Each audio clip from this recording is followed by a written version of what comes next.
guest for this panel for this workshop on modeling and an evolving economy.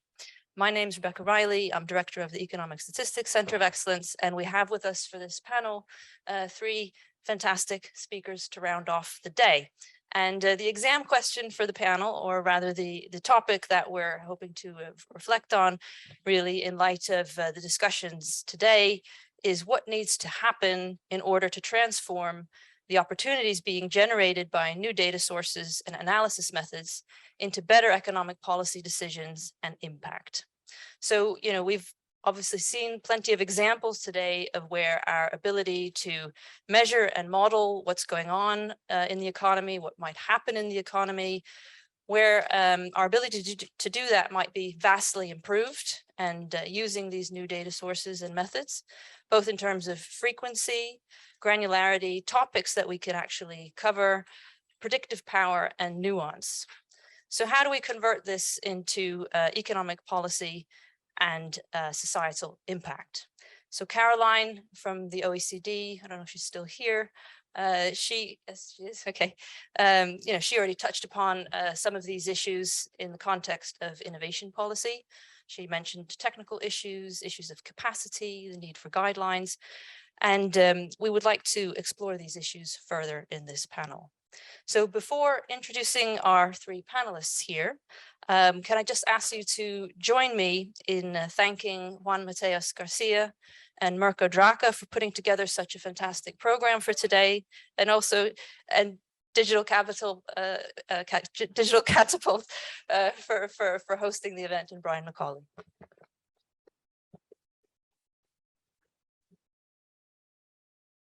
Okay, so our panelists today are first Dr. Cosmina Dorobantu, who set up and co-directs the Public Policy Research Program at the Alan Turing Institute. She's also affiliated with the Oxford Internet Institute at the University of Oxford. She worked at Google for several years and co-founded Aurora Energy Research. Cosmina also sits on several advisory boards and fora, including ones at the Bank of England, the Financial Conduct Authority, and the Department for International Trade. We also have Grant Fitzner here on the far side. Grant is the chief economist at the Office for National Statistics. This is the organization that is responsible for producing the majority of economic statistics for the UK and also many other official statistics. And he is director of macroeconomic and environmental statistics and analysis there. He's also worked in many other public and private sector roles, including the Department for Leveling Up, Housing and Communities, and the Department for Business, Energy and Industrial Strategy. And finally, we have Stian Westlake, chief exec of the Royal Statistical Society, which advocates for the importance of statistics and data. And Stian also has many years of experience as a policy advisor for ministers for universities and science, and also as an executive director at Nesta. And many of you will also be familiar with Stian's books on intangible capital, including Capitalism Without Capital.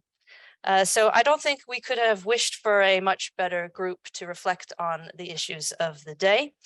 We're going to hear from each of our panelists in turn. And then please do note your questions down.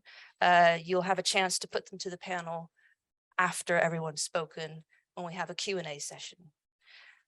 Thank you very much, Cosmina. Please start. Hi, everyone. Thank you so much for having me. I'm trying to bring our discussion together while also telling you a little bit about what I spend my days thinking at the Alan Turing Institute. So we started the day hearing about resilience, and I wanted to end the day talking about resilience because, in times of crisis, this word comes back into our vocabularies. We don't talk about resilience unless we have some major disaster happening. But it just so happens that in today's world, this world is back into policymaking circles. And one of the things that I'm thinking about is how can data science and AI help bring some resilience to policymaking processes? So you know, whenever we talk to policymakers, there's all this hype and they think that we're going to be talking about driverless cars or some, you know, the latest generation of robots. And we keep telling them that when you take all the hype away and when you're thinking about those technologies and how they can help government, really, it's quite simple. The latest generation of data-intensive technologies can help governments and policymakers with 5 tasks. The first is simulation and evaluation. The second one is measurement and detection. The third one is prediction and forecasting. The fourth one is personalization. And the fifth one, and this is interesting, is ethics and governance. You know, we're not used to having ethicists at the table when we're talking about innovation, when we're talking about technological innovation in particular. But with this latest generation of technologies came the ethicists as well. And I think this is absolutely brilliant. You know, we now have ethicists in the room when we're building these things. So and that's quite great. I think that there's a lot we can learn from that. Now, these tasks come in quite handy, say, if you have like a global pandemic, you know, how could they have helped during COVID, for example? Well, we could have simulated the impact of the various lockdown measures much better than we did. We could have detected health-related misinformation online much faster than we did. We could have predicted where the next output will be much better than we did. We could have personalized treatment plans. We could have actually given some thought to understanding the full impact of contact tracing apps. Now, if data-intensive technologies are to transform policymaking processes, what do we need to change? And, you know, I only have 10 minutes with you, so I'll point to 3 things. But I think we need to think about data. And Caroline was mentioning that we haven't talked about data today, so it is my role today to bring it on the table. We need to talk about models, and we need to talk about organizational structures. Now, if we are to start with the data, governments need real-time, fine-grained data that can cross organizational boundaries. Real-time because lack of timely data makes it very difficult to calibrate policy. And also, time delays can introduce instabilities, and interconnected systems like the policymaking systems and the worlds we inhabit, instabilities can cascade, and that's not a good thing. We need fine-grained data. Because if we don't have fine-grained data, we end up opting for blanket policy measures. And, you know, maybe many of us in the room were sitting during the pandemic thinking, is a national furlough scheme really necessary? Can we do something a little bit better in terms of fine-tuning that? And data needs to be transferable, and lessons get lost if data cannot cross organizational boundaries. And we see this in administrations over and over. You know, there are problems between national and local data transfers, and there are problems between the departmental data transfers, and that is an issue that needs solving. Now, if that's what we need to do on the data front, on the models front, we need models that can deal with surprises, uncertainty, and interconnectedness. And when I say surprises, you know, the vast majority of models don't work well with surprises. And I'm not saying here that our models should be able to predict surprises. That's impossible, okay? We're not going to be able to do that. But they should be able to incorporate surprises a little bit better. So during the pandemic, again, we had negative oil prices, and it's hard to believe actually sitting here today to say that we've had negative oil prices not that long ago, but there you go. Our models are set up to have only positive prices, for example. You know, the financial models we had during the pandemic, because that was such a huge shock and the models were so heavily based on past performance, they had a very difficult time making sense of this new version of reality that we had. So that's what I mean when I say models should incorporate the present a little bit faster than they do in their learnings. Uncertainty. Now, our models are rife with parameters and inputs that are not precisely known yet. Very few models resort to uncertain quantification.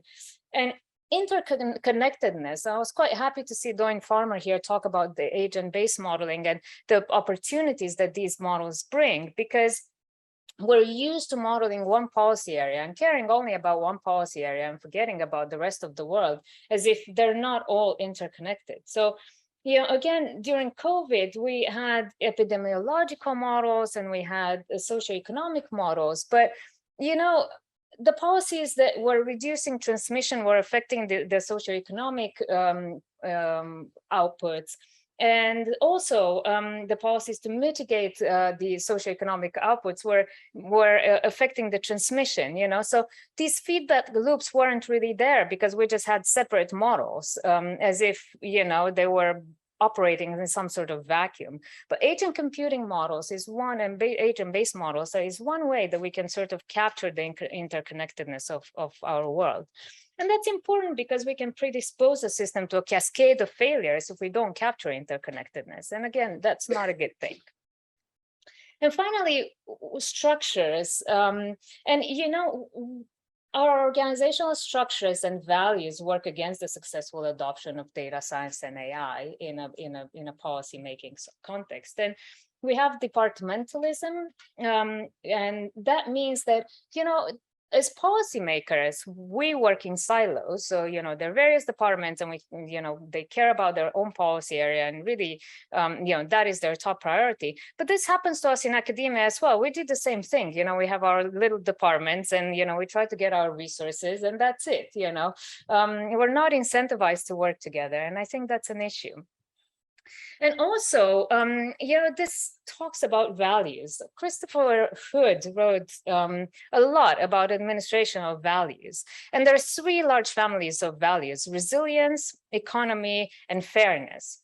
Now, what Christopher Hood demonstrates is that you can only have 2 of those values together. You cannot have the whole lot. And in recent years, well, not years, decades, the value of economy and leanness is what has been prioritized in government. And that works against resilience, actually. And it is interesting that is the value that gets prioritized, because, when governments think about AI and data science, they think about it in terms of technologies that they can turn to cut costs. And I think that resonates a little bit with this view of AI of replacing what humans do. This is a definition by Marvin Minsky from 1968. And it is absolutely brilliant to get computers to do what we do. But I think it would be even better if we got computers to do what we cannot do. As humans, we're not good at integrating vast bodies of knowledge and making sense of that. And if we could do that instead of, just automating what we already do well, I think we would get much further with those technologies and could really bring resilience back in the discussion.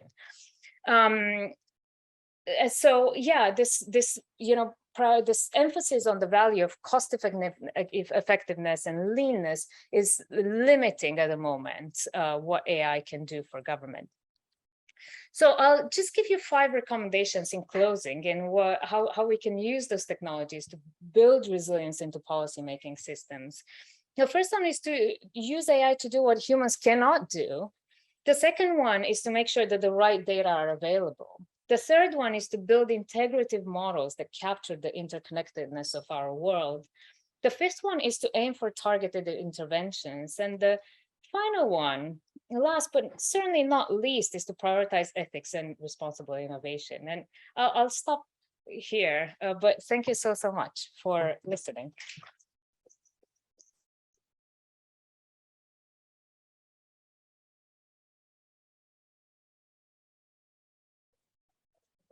Prepare a few notes, but no PowerPoint slides. Apologies. Although it is a Friday afternoon, I've probably seen several hundred PowerPoint slides this week, so I thought I'd spare you all.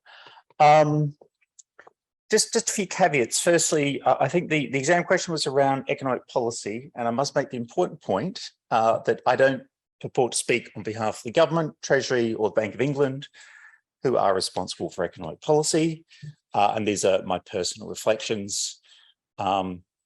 And I'm Australian by background, you may have noticed, so I can be, the Brits tell me I can be unusually direct and blunt, so apologies if that makes you uncomfortable in the Q&A.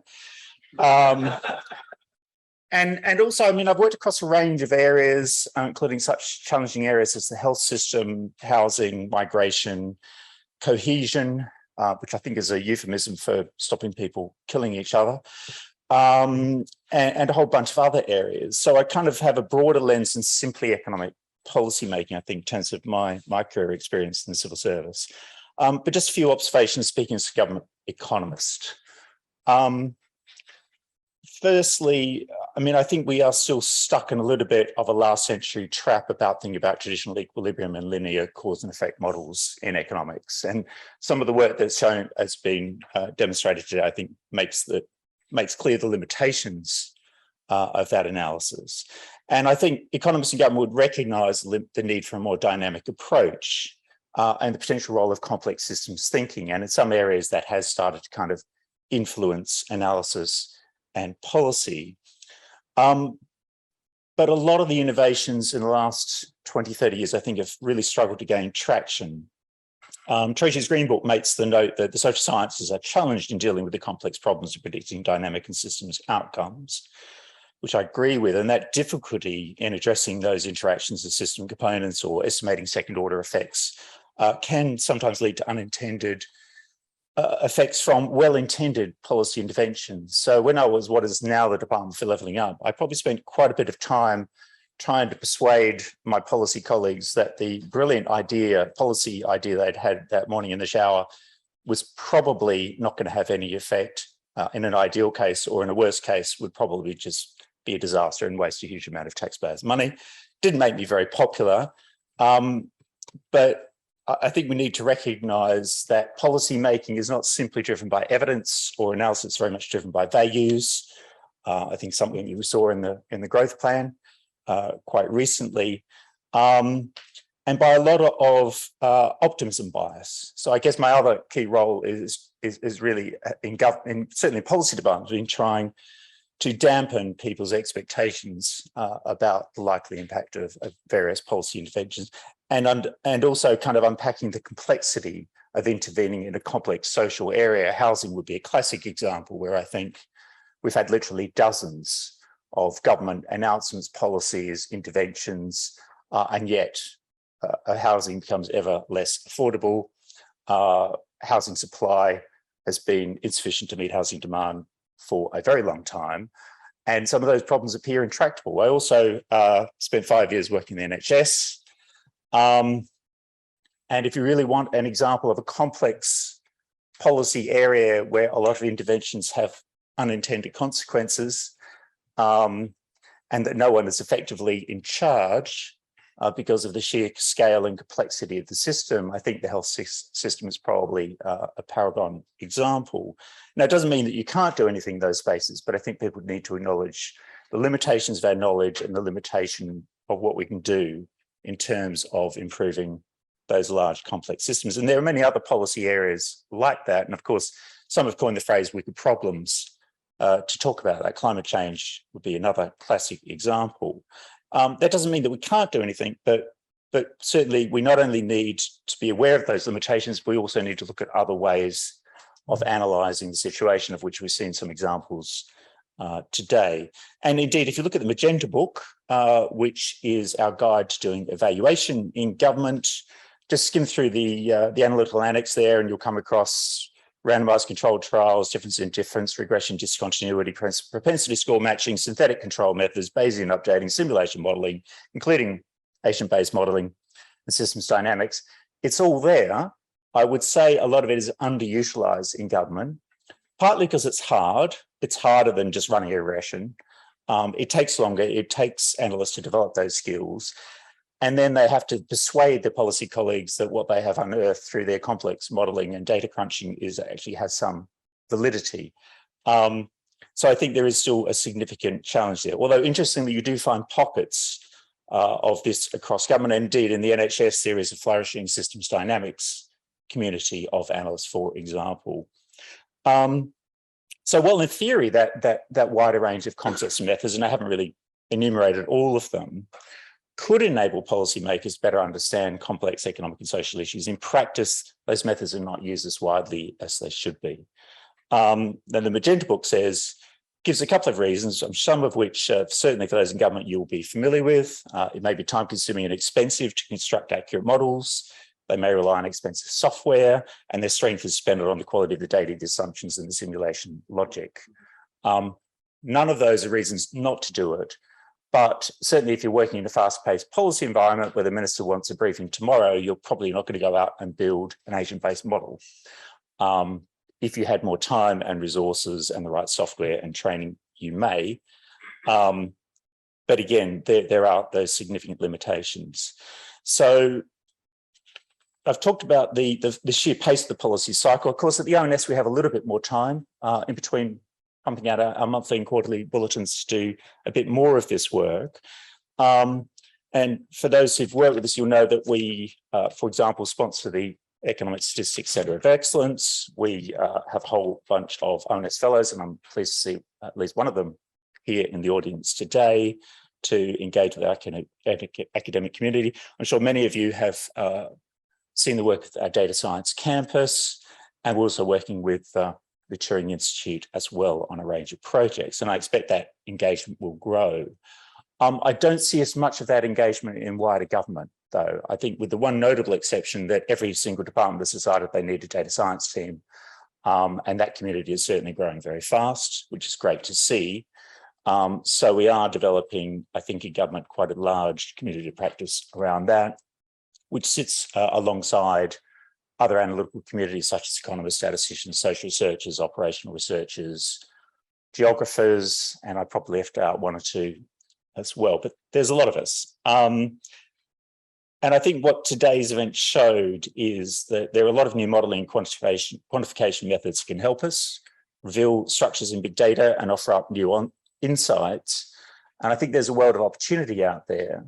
I think, though, one of the challenges with big data and new methods is what do you focus on and where's the value?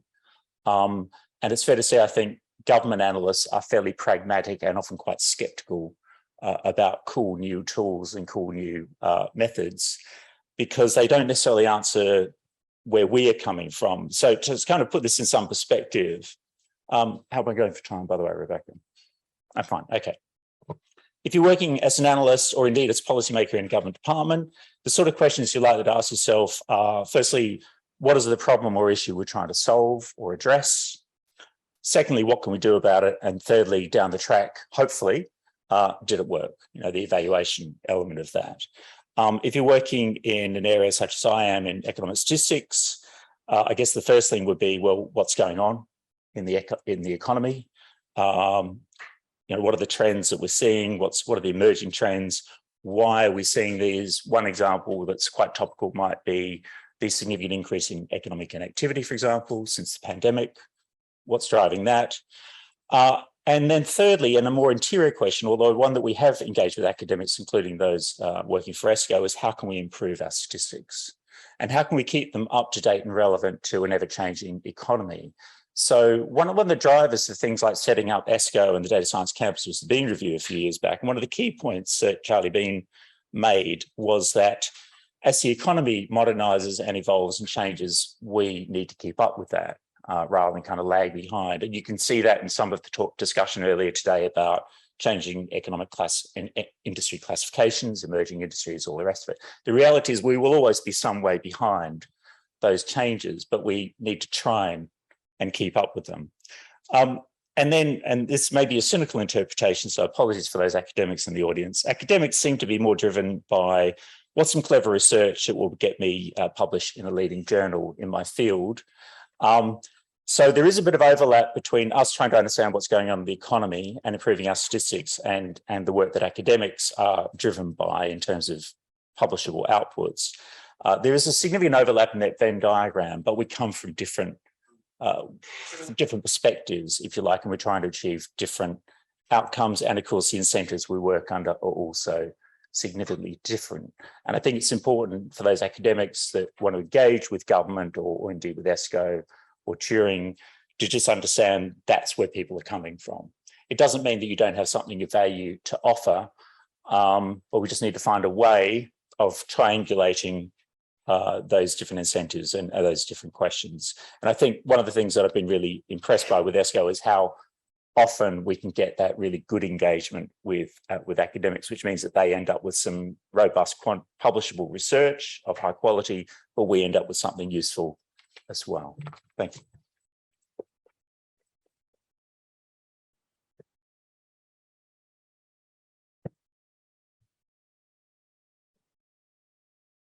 I'm conscious that I'm standing between you and drinks on a Friday afternoon. which is a tough gig. I wanted to build on those two great contributions by talking a bit about the demand side for novel analytics in government, with a bit from my experience working on both innovation and science policy and to some extent COVID policy. And I'm going to talk about two failure modes that I've observed. I guess we'll start from the point of view that if you want metrics and data to be useful, they have to be used. We need to make sure that there are people who are out there who want to use them. And let me tell you a story about how some of this stuff actually works in practice. About 5 years ago, when I was working as a government advisor, the government had a new program called the Industrial Strategy Challenge Fund. Very, good program for funding applied research in various areas. But because it was applied, you needed to be quite detailed on the business case. Should we be invested in this aerospace project or whatever? And all sorts of very skilled government analysts and people working at UKRI and other places developed these very elaborate, quite quantitatively informed business cases, admittedly not using some of the techniques we've heard about today, but this was very good, solid work. And there was a plan, there would be a big ministerial meeting where this stuff would be decided on. There'd be the Secretary of State, there'd be junior ministers, there'd be various advisors, there'd be the chief executive of UKRI. This was going to be a very big deal. At the last minute, there was a vote in Parliament. So it turned out the Secretary of State couldn't be in his office in Bays. He had to be in Parliament. No one could quite work out where it was because we didn't go over there very much and not everyone had the right passes. So when the meeting to decide the allocation of, I don't know how many hundreds of millions of pounds of R&D funding took place, the cast of characters was the Secretary of State and me, because I was the only person who could find the room in time. And so we went through these business cases with the one-page summary of not even of each business case, but the one-page summary of the summaries. And I did my best to brief him on saying, yeah, that project's pretty good. That project, I'm not sure about it. And the moral of the story is that it's not just the quality of the analytics, but it's the quality of the process that gets the analytics to the decision makers. It's not normally as bad as that, but it can be as bad as that. I think to make this work, you need to iterate. And if you're developing new analytic techniques, you need to give opportunities for ministers to try using them, perhaps pilot them in particular areas so that people can get used to, well, what does this mean? What is an agent-based model? How do I even read the outputs from this model? And I think there's a failure mode that I've seen associated with this, which I think of as kind of Potemkin villages of data. I think back to some of the projects that I know Juan and I had sight of, not projects that we ran, but about a decade or more ago, when people were just starting, when people talked about big data, and when people were thinking about, can we use this to understand cluster development and so forth. And some of these projects, they were all very subscale. No one wanted to put much money into this. And if you don't have much money, but you've got to make the thing look good so that the decision maker is interested, you create something that looks very good and has no analytical content whatsoever. The kind of a cluster map. And some of you may remember some of these cluster map projects that were just terrible. And what ended up happening is you would get a grant for, 250,000 euros or dollars or pounds to do the work. You could pretty much spend all of that on making the map pretty. And so there was no underlying analytic quality. And yet had someone actually saved up the money from all of these kind of Potemkin projects and spent it on actually pushing the frontiers of the analysis and iterating the policy makers, you could have probably advanced the science much more quickly. And we could have had a meeting like this 5 years ago. Having said that, it's great that we're here now. It's great that people are making investment in the sector. And I hope people will start making investment in the demand. The other concept I wanted to talk quickly about, if we're thinking about improving demand, is the question of how you build a culture in government of good enough analytics. Running the RSS, we have 10,000 members, many of whom work in the government statistical service or the Office of National Statistics. They are very good statisticians, they're very rigorous, and most of their output focuses on what you might call quite bulletproof analysis. If you're producing the COVID dashboard or something like that, it's got to not just be roughly right, but it's got to stand up to very significant scrutiny. And that's exactly what we want in our public statistical outputs. We want them to be as good as possible. But one thing I heard a lot from talking to people like Matt Hancock, Mark Warner, people who were very much involved in the in-person decisions during COVID-19 as part of the RSS's COVID-19 working group, we were gathering evidence from them, is that there was a real lack in government of people who could not produce the very, very high quality stats of public content, but who could do something really quick that you could make a decision based on, even at the expense of high quality.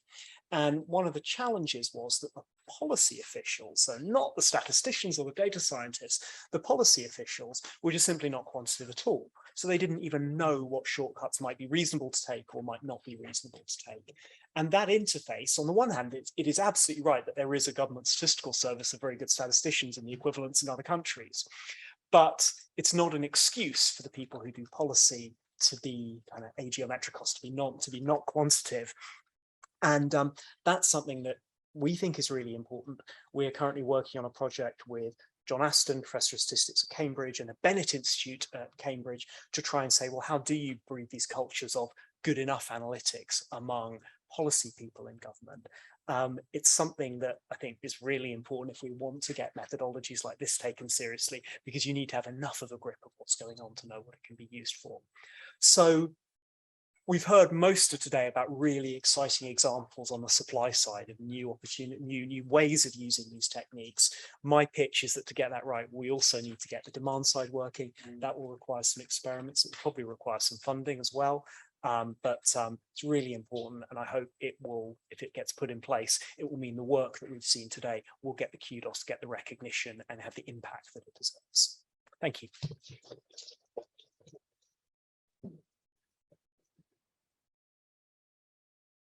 Well, thank you for 3 excellent contributions. We now have time for some questions, and I think we will take a few at a time and then give the panel an opportunity to respond. Yeah, thanks. Very inspiring. All 3 of them. I think primarily to grant 2 questions and comments, but I think an extended view they go to all of them. And the first is, you said software is very expensive. I mean, I would disagree that the most advanced statistical tools nowadays are open source and should be used. You're right in a sense that most government agencies in particular stick to outdated software and spend a lot of money, and there's a lot of legacy costs. And I guess some thinking needs to go into like how to change this efficiently. But that's more like a side comment. I think the main point I want to make and your thoughts is like about, I think that especially the, say, government agencies, or the government together should think about what in the first talk was mentioned, how to procure and make data available in general, like because government departments sit on a wealth of data, but generally it's very hard to share them between departments. On the other end, of course, there's more and more valuable data for research and policy held by the private sector, and usually it's very hard to get access to this. Either it's not possible or it's extremely expensive. And I think the kind of public sector somehow should develop, at least on a national level, if not internationally, concepts of how to kind of provide like access in a robust governance way. Thank you. I have a very related question to this one, which is, well, we've seen during COVID that there was very relevant data that was held by, in that case, Google, because there was information on mobility, which was quite helpful to have, and so it was directly policy relevant. And there's other data collectors who are getting a lot of information that would be extremely relevant for policy to use. And so, how to deal with that, or what kind of what would you see as a way of finding ways? I mean, yeah, to leverage that data, or because then the issue is if that data is held privately, then you maybe get a result, but then you don't know what analysis was done behind it. So there's a lot of issues that we didn't have in the past, but clearly not using those data also doesn't seem right. So shall we just give an opportunity to answer? I mean, these were 2 very related questions, and Grant, you seem the obvious person just to kick off. Yeah, I'll kick off. This way. Okay. On the Google mobility and the broader issue about data, I led the pandemic response in the first few months of the pandemic in the UK at ONS. And what happened is within the first couple of days, we were just getting lots of questions in number 10 Cabinet Office, other departments saying, are people socially distancing? What's happening to different industries? Are shops closed? what's the level of infection across the country, all sorts of stuff. We could not answer because our official statistics didn't address those issues. So one of the things we did is got our business survey up and running, the household survey up and running, and then later what became the COVID infection survey. But in the short run, you know, Cabinet Office wanted daily and weekly data feeds. And so I worked with our data science accountants to basically scrape data from the Google website. After a couple of weeks of doing this, I did say to my colleagues at the data science campus, we probably should talk to Google and tell them that we're doing this. And so they had a conversation with Google. They also published the code on GitHub, and other countries started using it as well. And I think Google basically got so pissed off that everyone was doing this that they started publishing their weekly mobility reports and making it kind of official. But the point is, sometimes in a situation like that, somebody just has to get on and do something. You know, I think if you wait for permission, you could be waiting a long time. Now, I think it's unusual for government data science to do that sort of thing. You might have expected somebody in the private sector to do, but at the end of the day, come up with something that works, make the method freely available. Other people will use it, and you start to build a bit of momentum. On the data sharing point, look, we have the Digital Economy Act in the UK, which was meant to unlock and make it easy for government departments to share data, but it's still challenging. And I think a lot of it comes down to trust. So if you think about getting data from HMRC, for example, you know, we publish payroll data every month. We started doing that early on in the pandemic, because that was a really useful supplement to the labour force survey, which is impacted by lockdown, field force being stood down, etc. It was great that we could do that, but it took a long time to negotiate and get that data in the building. And we're still negotiating with them about frequency and about getting that in an unhashed way. And part of the reason for that is that for those with longer memories, HMRC has had a few very public and very embarrassing data breaches. I think leaving laptops on the train, losing USBs in the days when people used USBs, etc. And so they were very risk averse. Likewise, with the Department for Work and Pension has very potentially personally disclosive information about individuals. They likewise have a very high threshold. And so even though in theory it should be easy, many of the data sets we want to get access to from other government departments are actually quite difficult to get access to. You know, and you could put all the protections and security protocols you want in the world, but at the end of the day, it ultimately comes down to whether people trust you or not and are willing to take that risk at quite a senior level, at a ministerial and permanent secretariat level. And sometimes they're not. So I think it's always going to be a challenge. Now that presents problems for the ONS, because increasingly a growing number of our statistical outputs rely on administrative data, and we're moving, you know, we're gradually moving away from survey-based data collection to kind of what I would call hybrid economic outputs, where we use things like the monthly business survey, we use things like VAT returns, we use data from other sources such as HMRC, for example, into a statistical output. And on the prices side, we're going to be bringing in retail scanner data into our consumer price measures from about half a dozen major retailers. Although that improves the quality of our statistics, it also increases our vulnerability in terms of the impact of data breaches and the risk that at any point one of those major data providers could just pull the plug. So there's always trade-offs with incorporating big data into your statistics, I think. And we're well aware of that, but we are effectively taking on more risk to produce better quality and more timely statistical outputs. And those are some of the trade-offs we kind of have lots of discussions around in the office about what level of risk we're willing to take and how far should we push this, working with other key departments in terms of that administrative data. There's also, of course, anyone who's used administrative data knows there are massive issues around data quality as well, because they are collected for administrative purposes, not for statistical purposes. So I think there will continue to be challenges. So I think for somebody from the outside, it may look like we're making slow progress.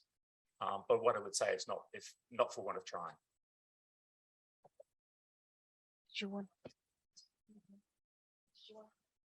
Yeah, just really quickly to say that there are some interesting projects. I mean, it's true that some of the data is so sensitive. The Ministry of Justice is working on something called the Data First Project, in which they're trying to figure out how to share data. It's a start if you're interested in looking at that. On the other, you know, I think at the sort of national level, there's a lot of risk aversion. The local authorities are doing a bit more. I feel like they're a bit braver with the way they're doing things. So maybe a bit more creative at times. So the City of London right now has an initiative to open up the data that they have, you know, follow it along. I find it interesting to follow it along. Camden City Council, and we've worked together with them to build the citizens data charter. So we basically brought the citizens together and said, this is your data, write the rules of how you want this to be shared, you know. So there's some creative thinking happening, which hopefully is going to move the dial a little bit. Just a quick comment on the company's data. We're struggling a lot on the academic side to get any access. So have a big project on the Turing at detecting hate speech online. We can't, you know, apart from sort of scraping Twitter data, there's not much else that you can do, and you build all your classifiers on that. And you'd think that, you know, I don't know, the Facebooks of the world would be like, oh, some free labor, you know, to sort of clean up my platform a little bit. But no, actually, like, it's really risky for them, for someone to come in and see how much hate actually appears and how much harmful content appears on their platform. So, you know, it's an ongoing fight, I would say. Just as a, I'll just abuse my position briefly here, just as a another project or development in this space. I don't know if you're aware, HMRC has a data consultation out at the moment. It opened in July, it ends on Wednesday. But if you haven't seen it, do have a look. They're proposing to collect additional data items through their standard data tax requests, which, and they mention the usefulness of that for public policy more generally. Anybody can provide their opinion on this and give feedback. So I would very much encourage anyone who's interested to have a look at that. Let's have some more questions. Hi. Okay.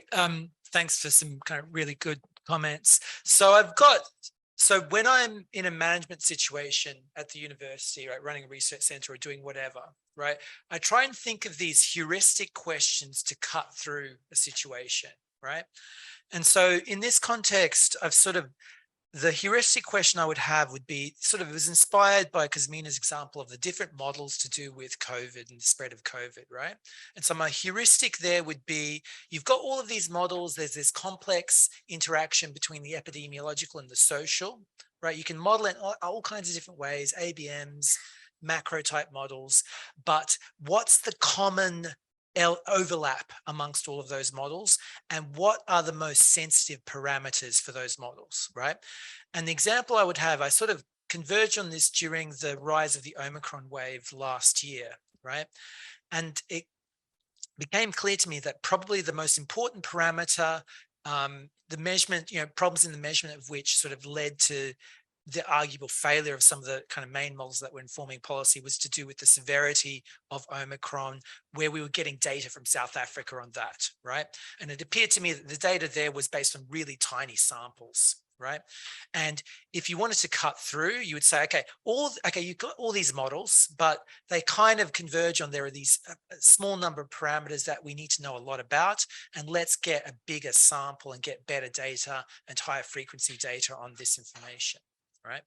And then the other heuristic that I had for PhD students and thinking about what they're doing, right, I asked them, okay, so if you had the perfect research design, and if you had the perfect opportunity to collect the data that you wanted, what would that look like? So what would be the perfect research design and data, and therefore how far are you away from reality, right? So I guess that's a rant, but are there, what do you think of those heuristic questions, and are there other heuristics that we can find that help us cut through these situations? Do we have any other questions as well? Yeah. Hello, I really enjoyed the panel. My question is, you are policy advisors, policy makers, policy analysts. And this morning we were discussing how occupations are changing, and I would like to hear from you, how is your job changing? So what are some of the new skills that you are now need that you didn't need it like 5 years ago? How do you see the profile of a successful policy advisor evolving over time? And I think we have a question over here as well.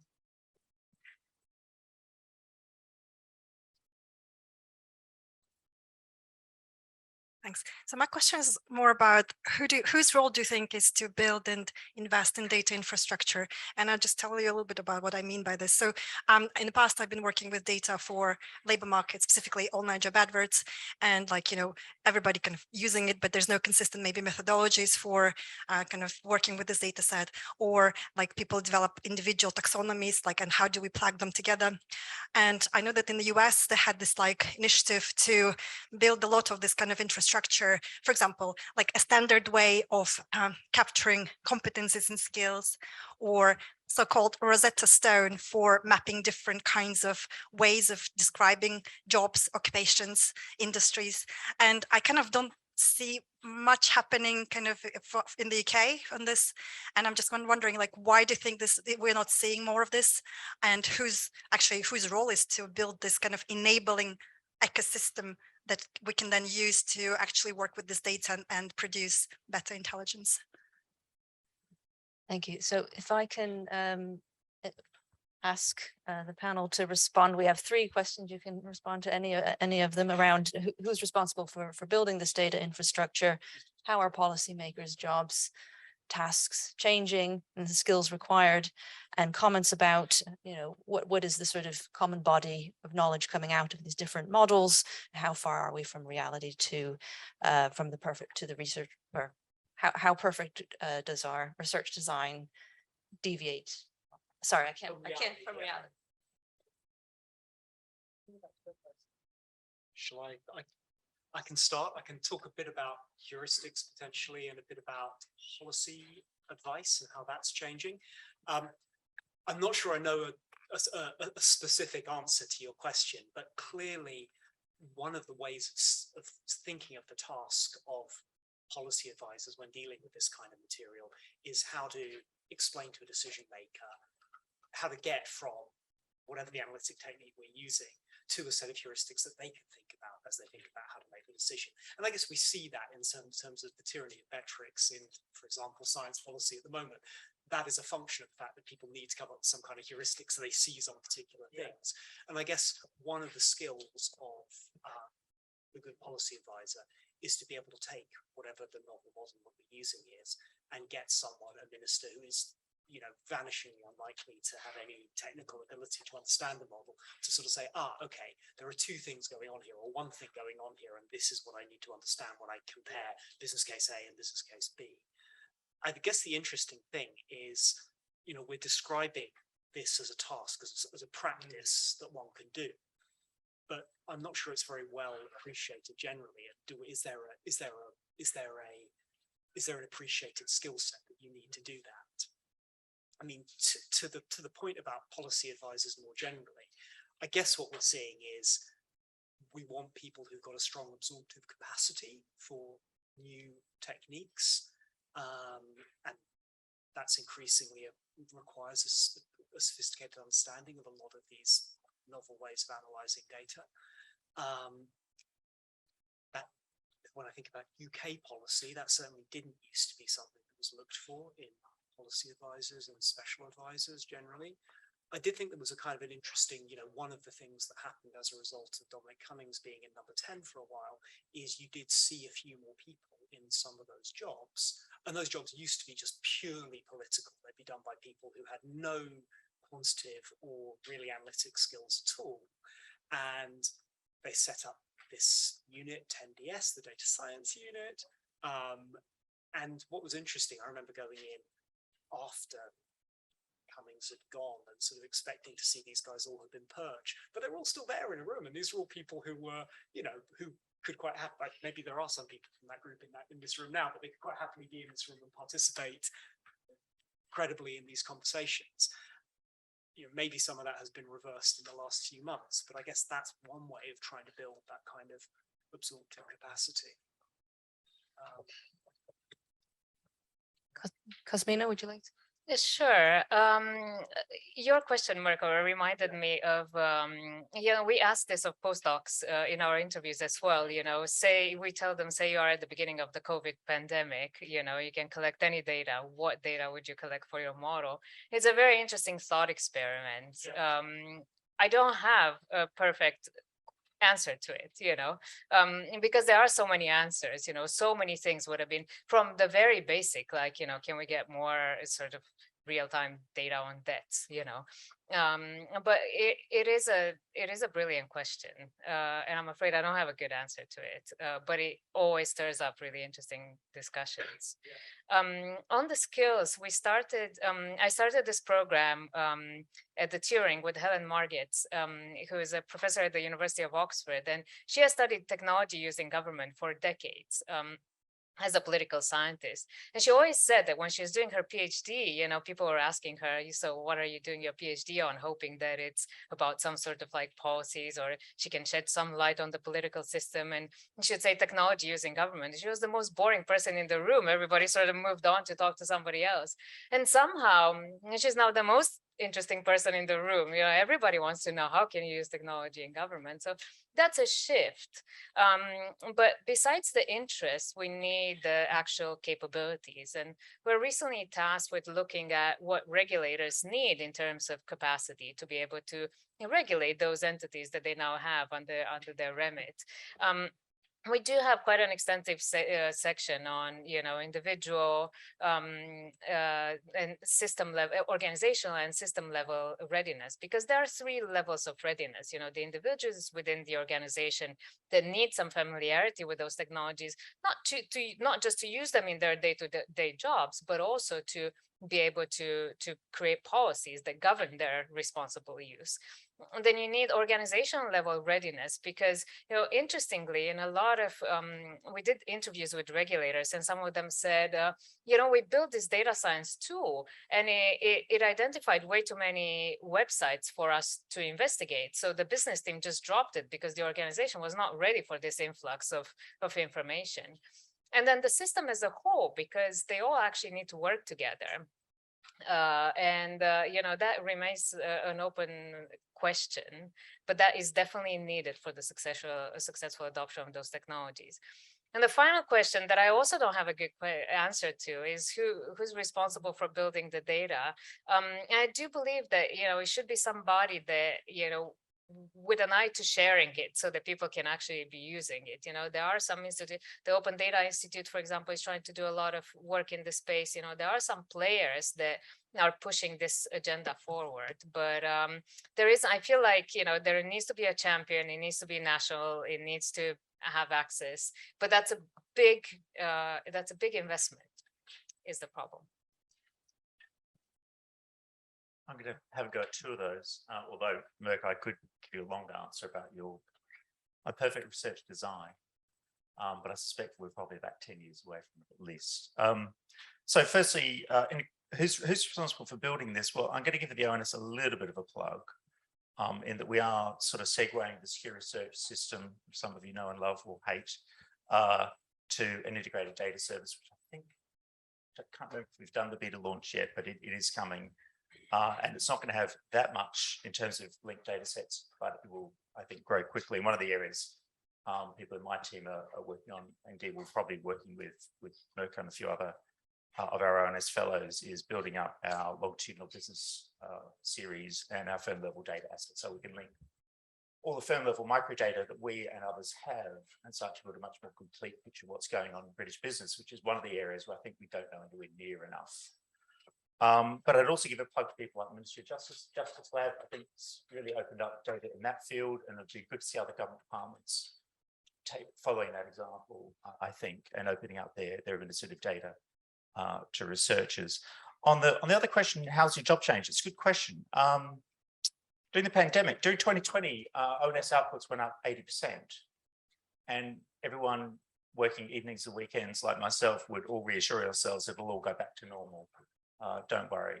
2021 happened, still up, I think by that point, up 100%. It's still busy. It stayed busy. And I think part of the problem is Well, part of the problem is we've raised the benchmark and everyone expects more of us, and we like to please, so we keep producing more. But the other thing that's changed in the last few years is one of the things the ONS does is we take placement students after they finish their second year of economics for a year, and then they go back, complete the year. Some of them come back. So we take about 30, 40 placement students a year. And one of the things that slightly surprised and actually disappointed me is how few universities are teaching coding to their economics students. Or if they do, it's Stata. It's like, really? So pretty much the first thing I tell our placement students is spend the next 12 months learning R or Python before you go back to university, because it's going to make you much more employable and you're able to play with all the fabulous data sets we have. So I think that's changed. And you know, government economists are now becoming more proficient coders, or are certainly learning that. I mean, having said that, I speak as someone who has learned and forgotten SAS, SPSS, microfit, Stata, eViews, MATLAB. There's probably a few others.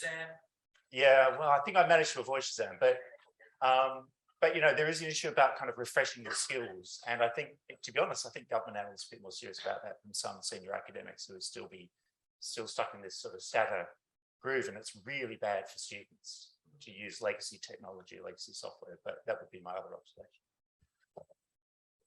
Well, thank you. Any more questions to the panel? No?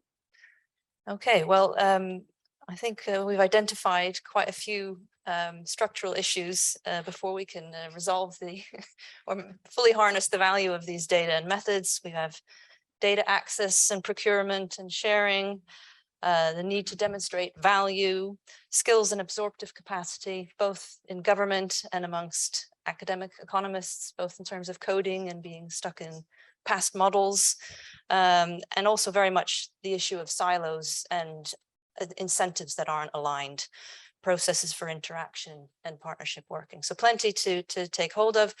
I think we have a drinks reception next door. Thank you very much, everybody, for attending today and for engaging.